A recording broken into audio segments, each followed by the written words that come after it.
واحد، اثنان،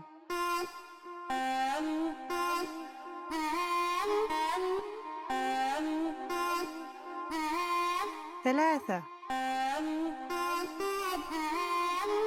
Welcome to If You Live It. Welcome to Chapter 10 of If You Live It, Experiencing Love. Love is a state, it's a place, it's something you can come from, it's something you can be, it's something we've all experienced.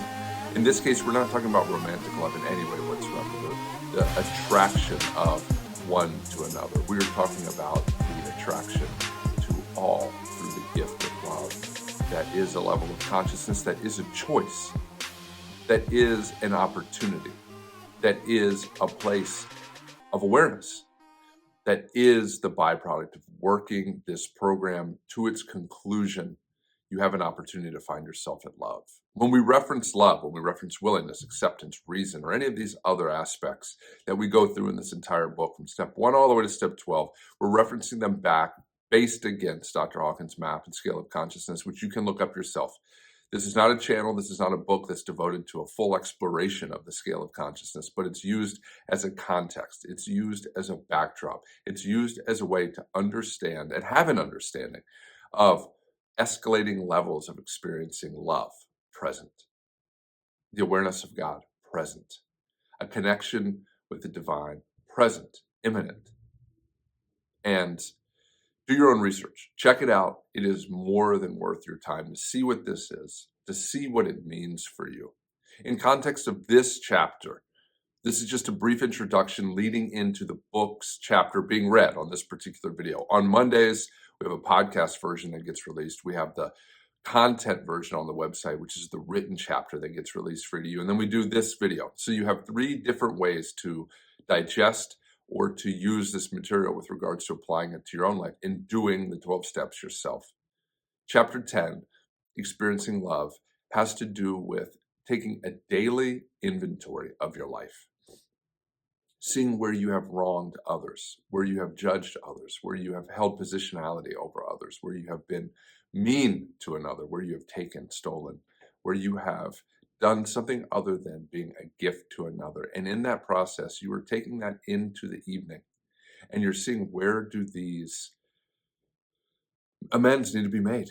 Are there people I need to ask forgiveness from? Are there people that I need to go make things right tomorrow? Are these calls that should be made right now? Are these moments that need to be surrendered over to God in prayer before bed? This chapter is about staying and coming from a place of gratitude, which is really an aspect of love. When you become love or above, meaning when what you are, the nature of your being inward out, the level of consciousness one resides at is love or above, you have come to a place now where gratitude is exuding from you. And not at all times throughout all days, but in real and definable ways that are not you just saying, making placid remarks that you don't actually believe. Thank you for this house, and thank you for this car, and thank you for these clothes, and thank you. These pretend gratitude lists that we like to make. I'm not saying you shouldn't practice those, because they have very distinct ways that they help our brain and our molecular makeup. However, I'm talking about actual gratitude, waking up grateful for a new day, putting your head on the pillow, grateful that God has removed these shortcomings of character that we found in earlier steps, grateful that we have been forgiven and that we are starting anew, grateful that we can have relationships again with people we thought we had burned out, grateful that there is a new opportunity to see God fresh tomorrow, today, now, later, while we sleep, while our body lays slumber and the soul and spirit gets to travel, and we start kind of connecting to that travel at night as well as a reality that we experience too. So much happens from love. So much comes through you for the world from love.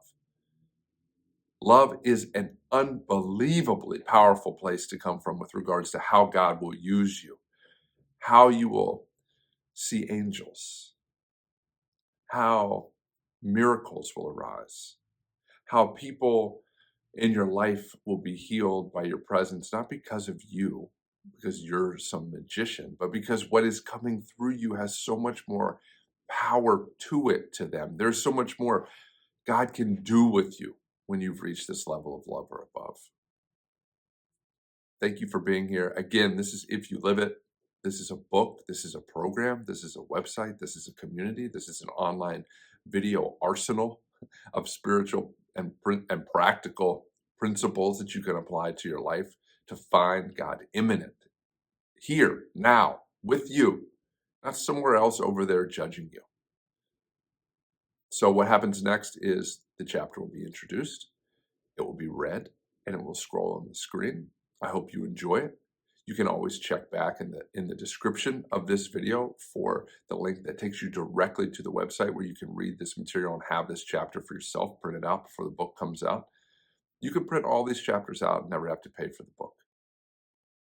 The book will be coming out soon.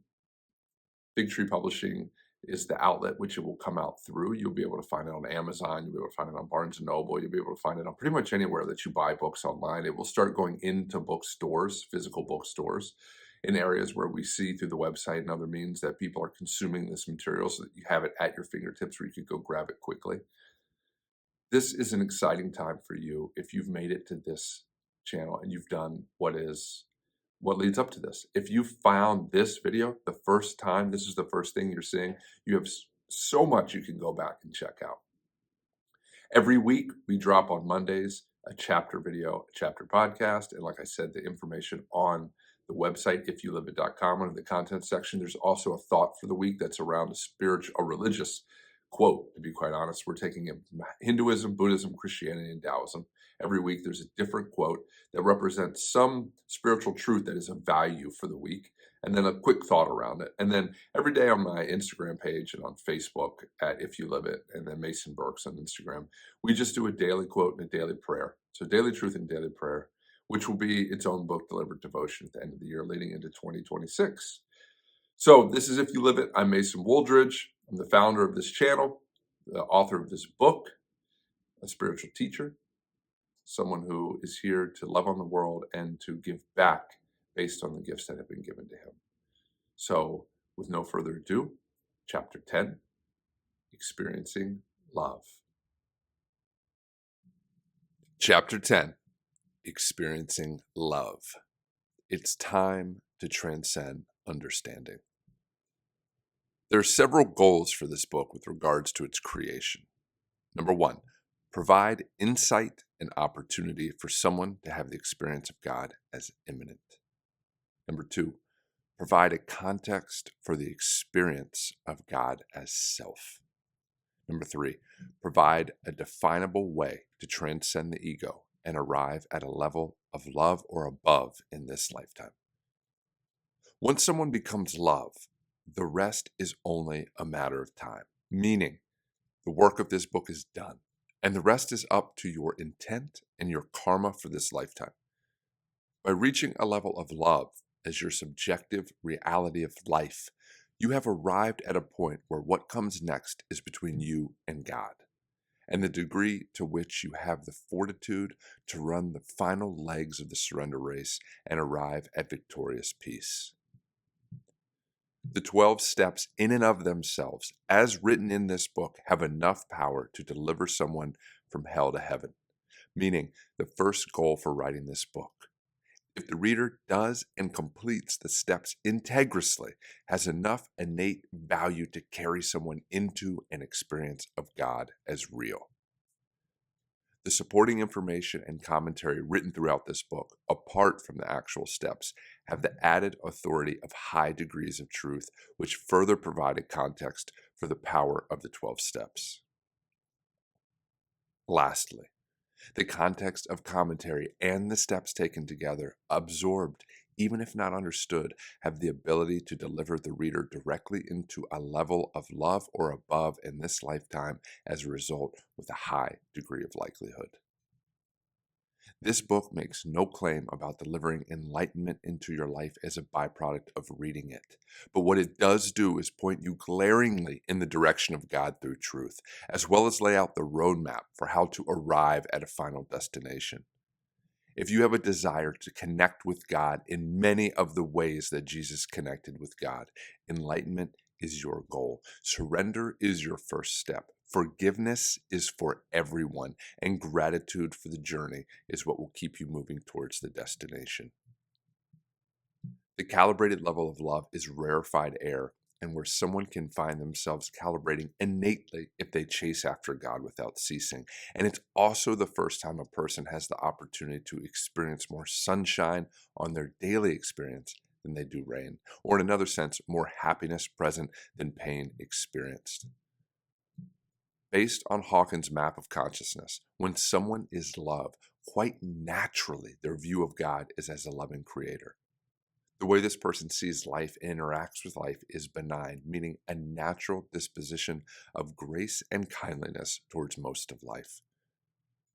Their central emotional connection with life is reverence for mankind, for life, and with a natural degree of forgiveness emanating forth as their disposition towards life.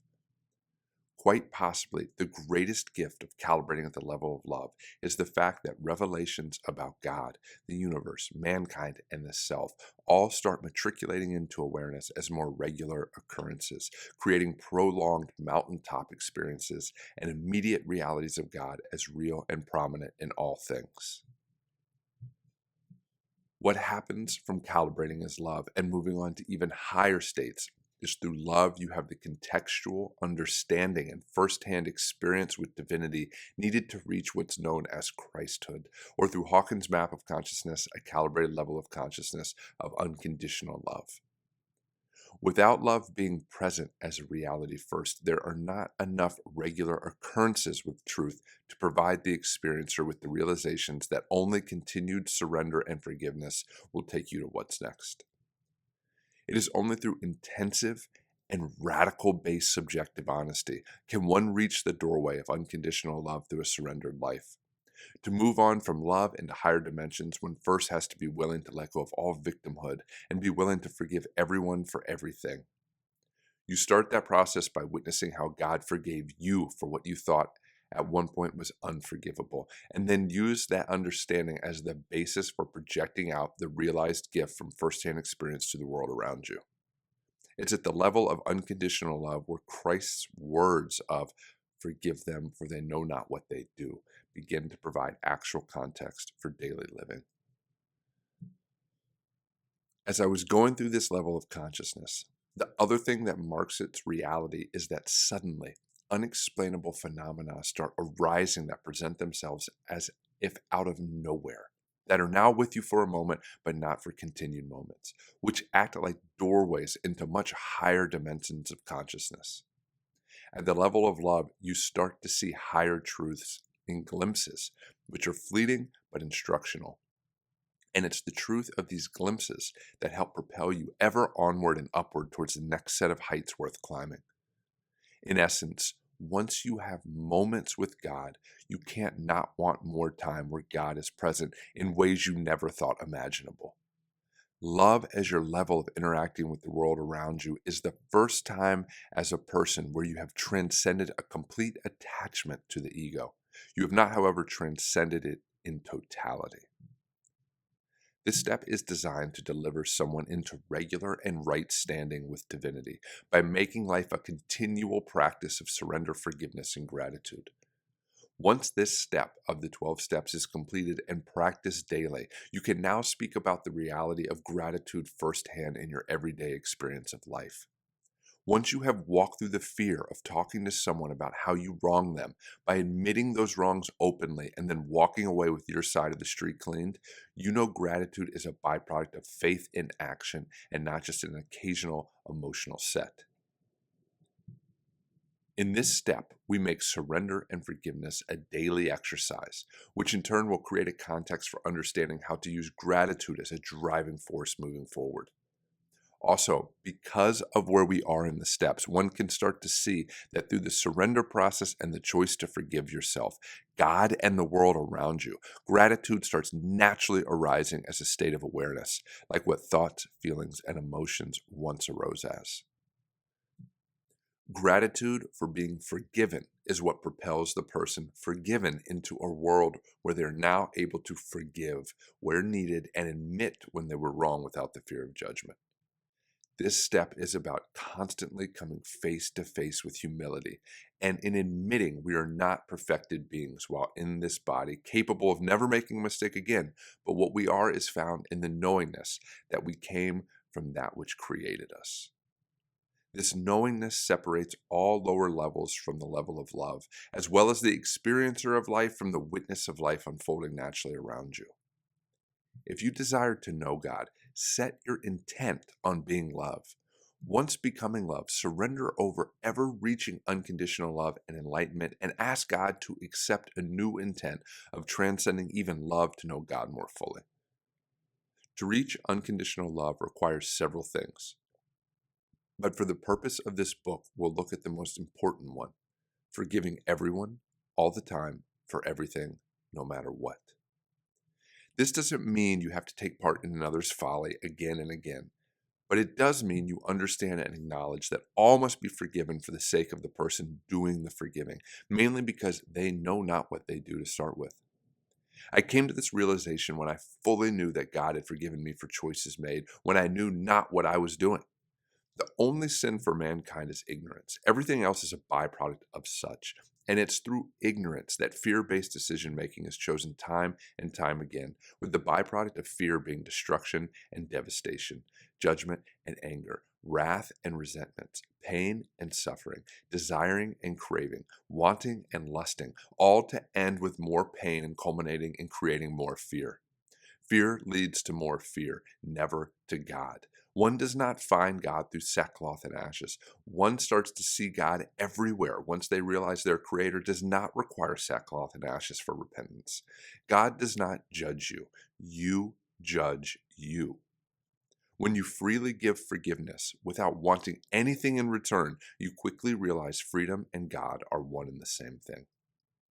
With this step, we have a new daily practice for putting forgiveness into action, humility into perspective, and gratitude into the awareness of who we are on a daily basis. Once you have found yourself on a regular basis forgiving the world around you, forgiving yourself, forgiving God, and forgiving another before they ask, you're in rarefied air and amongst angels in human form. At the level of love, beauty takes on a whole new form as well. And don't be surprised if sunsets bring tears to your eyes, or if the sight of two people in love stops you in your tracks, or if you find yourself unable to speak when certain music plays. For when you are loved, you recognize such everywhere in the world. And the recognition of love when you look out into the world is nothing short of miraculous every time it's witnessed. Truths.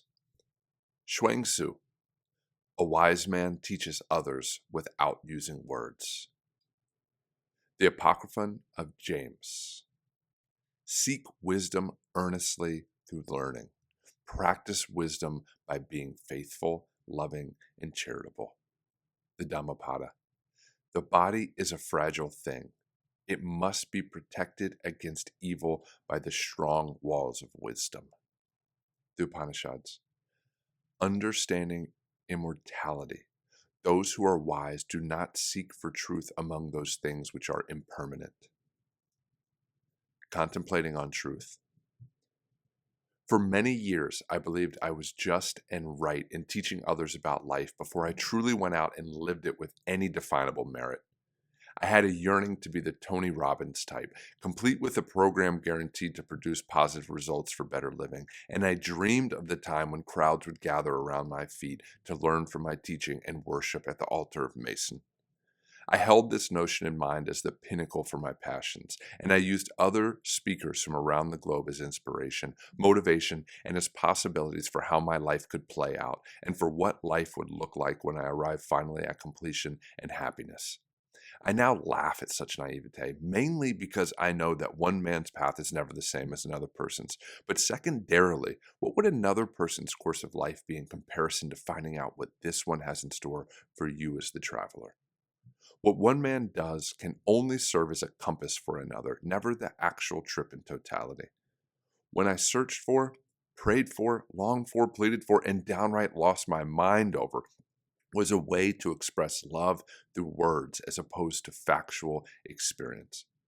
And even before I started to fully experience it, I wanted to tell others how to know truth as well. I was hoping to fake it until I made it and not have the world know this about me. I wanted the end result of popularity due to creative wording, as opposed to the reward being the entity who is sure about the true absolutes of life for themselves. Now, I no longer have the need for comparisons or for goals, ambitions, desires, or any other form of wantingness to be like someone else or emulate their life. Today, through the gift of enveloping love and effervescent peace, what's inside of me, as well as inside of you, is the prize for the hours spent toiling away at arriving at the destination of freedom. Love rescued me from the never-ending cycle of rebirth, pain, sickness, and old age.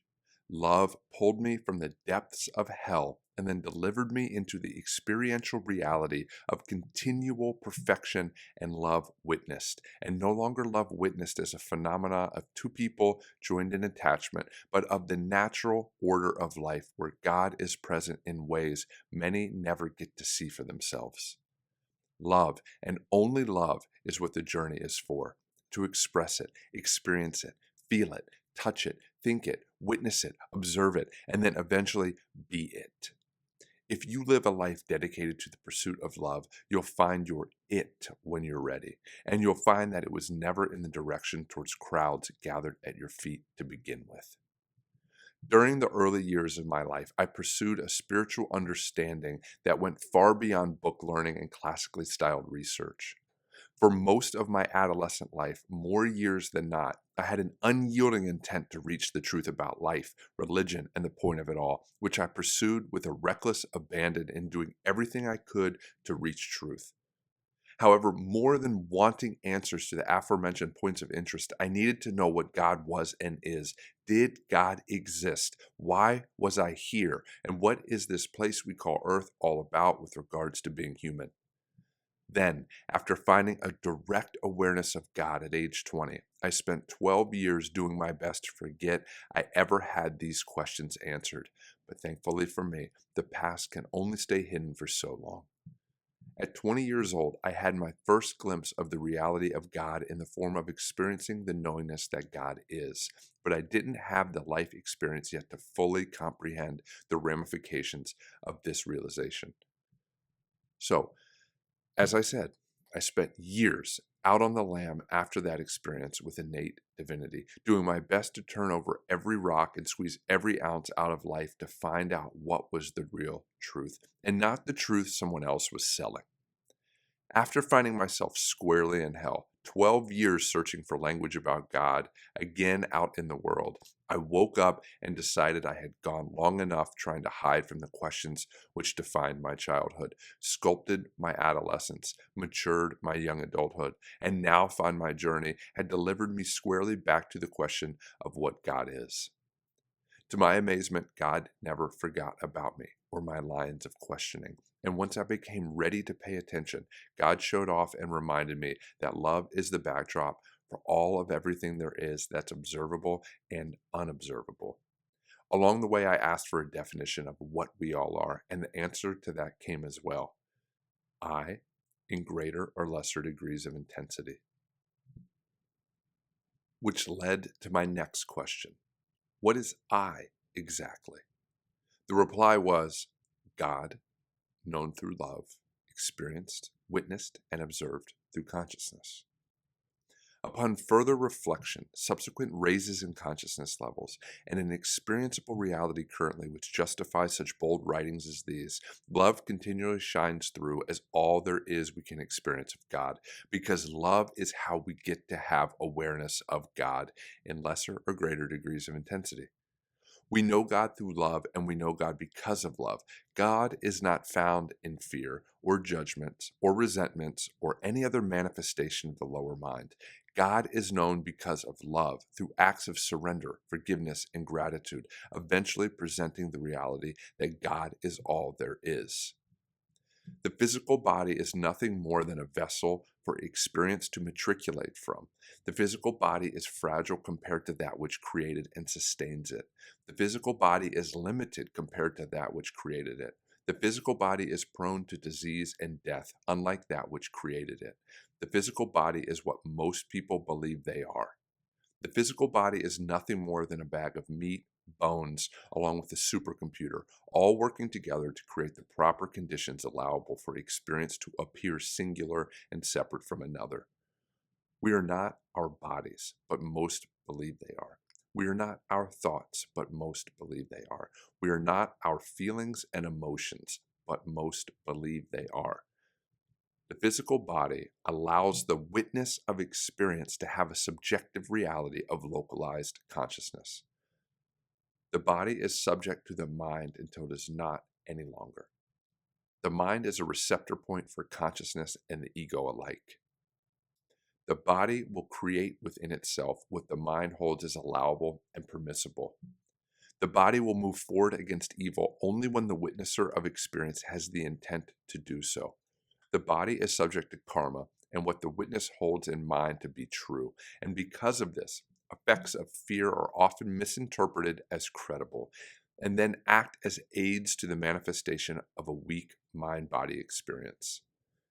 If the mind is allowed to remain in the gutter of negative and despondent thinking or false witnessing of chosen ego, the body will follow with disease, pain, injury, depression, and eventually motivated expiration. The body is a fragile thing, and the way to protect it is seeking truth in all its forms above believing in feelings in all their illusory forms. Truth makes the body strong, and falsehood makes the body go weak. Truth gives the body energy, and falsehood drains one's physicality. When a person decides to move towards truth in their pursuit of understanding and experience of life, the body naturally follows the mind's loving lead and never the other way around. From ashes the body arises, and to ashes it returns. But what we truly are never dies or extinguishes. It only transforms into whatever consciousness experiences and witnesses/observes next. Be not in love with your body, but have love for the body. Be not attached to the body, for such a thing only brings pain.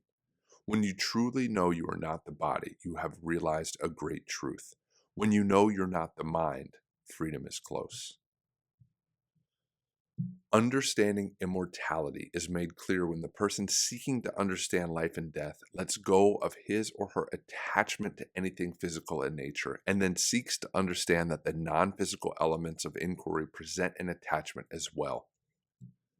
Understanding immortality without fully living a life where attachments and expectations of all things content-driven are better left in a past life is like learning how to swim on dry land, while continually asking yourself why it is the sand is not more water-like.